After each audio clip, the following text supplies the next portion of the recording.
আজ বাংলাদেশের ইতিহাসে এক উল্লেখযোগ্য দিন, যে দিনে দেশের মানুষ নতুন করে পুনরায় এ দেশে গণতন্ত্রের পরীক্ষিত শক্তি বিএনপিকে রাষ্ট্র পরিচালনার দায়িত্ব অর্পণ করার বিষয়টি মোটামুটি নিশ্চিত হতে পেরেছে। এই ব্যাপারে পরম করুণাময় আল্লাহ তাআলার কাছে কৃতজ্ঞতা এবং জনগণের প্রতি ধন্যবাদ জানাবেন আমাদের দলের চেয়ারম্যান জনাব তারেক রহমান। আমি ওইদিকে না যেয়ে আপনারা যারা সংবাদকর্মী ভাই ও বোনেরা আছেন তাদেরকে ধন্যবাদ জানাতে চাই যে আপনাদের মাধ্যমে আমাদের কথা, আমাদের কাজ, আমাদের ভবিষ্যৎ কর্মপরিকল্পনা জনগণ জানতে পেরেছে এবং সেই অনুযায়ী জনগণ আমাদেরকে ভোট দিয়েছে। আপনাদের সবার প্রতি সেই জন্য ধন্যবাদ এবং কৃতজ্ঞতা জানাই। আজকে যেহেতু এটা কোনো বিএনপির পক্ষ থেকে আনুষ্ঠানিক কোনো প্রেস ব্রিফিং না, আমরা এখানে নির্বাচনী ফলাফল জানার জন্য এসেছিলাম। যাওয়ার পথে আপনারা আপনাদের সামনে কথা বলার জন্য আপনারাই আমন্ত্রণ করেছেন। সেজন্য আমি আপনাদেরকে জিজ্ঞাসা করব, যদি কিছু প্রশ্ন থাকে করতে পারেন, কারণ খুব দ্রুত শেষ করতে হবে। আজকে জুমার নামাজের দিন, আমাদের ফিরে যেয়ে নামাজ পড়তে হবে। একজন করে আল্লাহর ওয়াস্তে। জুলাই অভ্যুত্থানের শক্তি, পক্ষের শক্তি এবং ফ্যাসিস্ট বিরোধী যে সমস্ত শক্তি ছিল তাদের কিনা জাতীয় সরকারের একটি কথা ছিল, সেই জাতীয় সরকার নিয়ে আপনাদের পরিকল্পনাটা এখন কি? আপনি যা বললেন এরকম কোনো কথা ছিল আমার তো জানা নেই।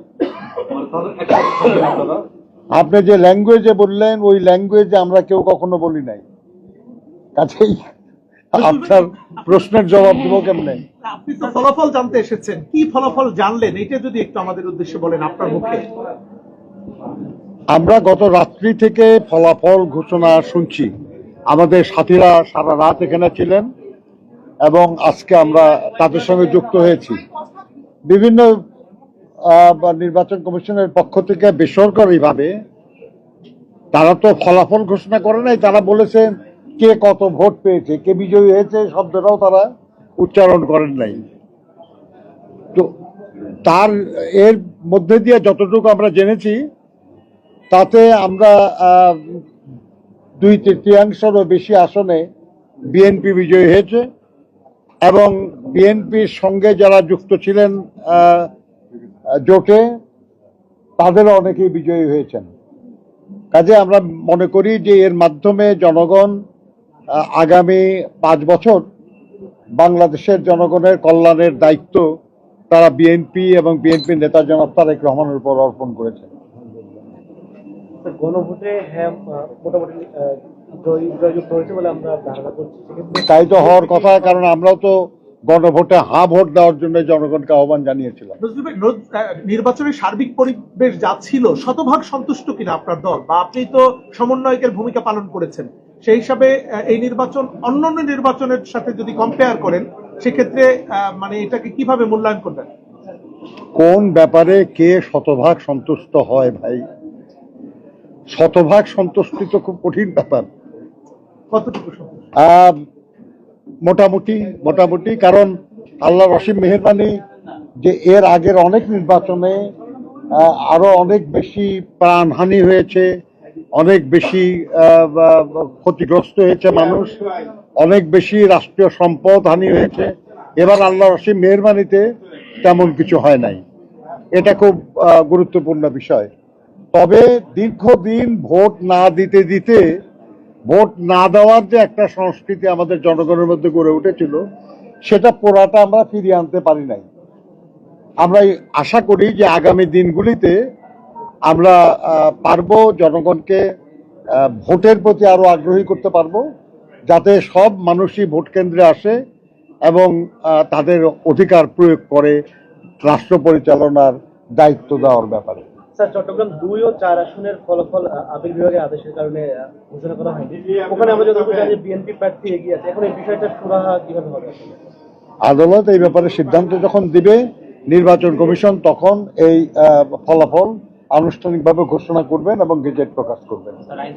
আর এই 2-3 জনের ছাড়াও বিএনপি সরকার গঠনের কোনো অসুবিধা নেই। ভোটের আগে বিএনপির যে জরিপ ছিল এবং প্রত্যাশিত যে ফল, দুইটার মধ্যে আপনাদের সব মিলে দলের পক্ষ থেকে বক্তব্য রাখবেন আমাদের দলের চেয়ারম্যান জনাব তারেক রহমান।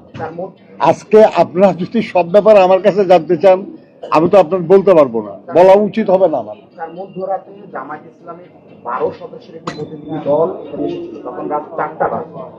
সেই 12 সদস্যের প্রতিনিধি দল বলেছে, মধ্যরাত না, 4টায়। জি স্যার, তারা বলেছে যে ভোটের যে ফলাফল সেখানে কিছুটা ঘষামাজা করা হয়েছে এবং জনগণের রায় যদি প্রতিফলিত না হয় তাহলে তারা সামনের দিনে কঠোর আন্দোলন করবে। মনে কষ্ট আছে তাদের, তারা বলতেই পারেন। তবে কেউ কারোর বিরুদ্ধে কোনো অভিযোগ করলে সেটা প্রমাণের দায়িত্ব তার উপরই বর্তায়। যদি সত্যি সেরকম কিছু ঘটে থাকে তাহলে ওনারা সেটা প্রমাণ করতে পারলে যাদের বিরুদ্ধে তারা অভিযোগ করেছেন সেটা তাদের ব্যাপার, এটা আমাদের বিরুদ্ধে তো তারা অভিযোগ করেন নাই। আপনারা যে তৃতীয়াংশ আসলে আপনারা জয়লাভ করেছেন, আপনাদের যে জয়ের ব্যাপারে যে আশাবাদ ছিল তার সাথে সেটা মিলেছে কিনা ভাই? বলেন যে আপনাদের যেটা আপনার প্রত্যাশা ছিল আসন জয়ের। দেখেন, আমরা 292টি আসনে আমাদের প্রার্থীদের মনোনীত করেছিলাম। আমাদের তো ধারণা ছিল যে আমাদের সব প্রার্থীই জিতবে, এটা সবাই তাই মনে করে। এমনকি যারা 200-500 ভোটও পায় তারাও বিজয়ের আশা করে এই নির্বাচনে অংশগ্রহণ করে। তো এই ব্যাপারে এই প্রশ্নের জবাব তো কিছু তেমন দেওয়া যাবে না। আমরা বলি যে আমরা যাই হয়েছে ইনশাল্লাহ আগামী নির্বাচনে নিশ্চয়ই আমাদের ফলাফল আরো ভালো হবে।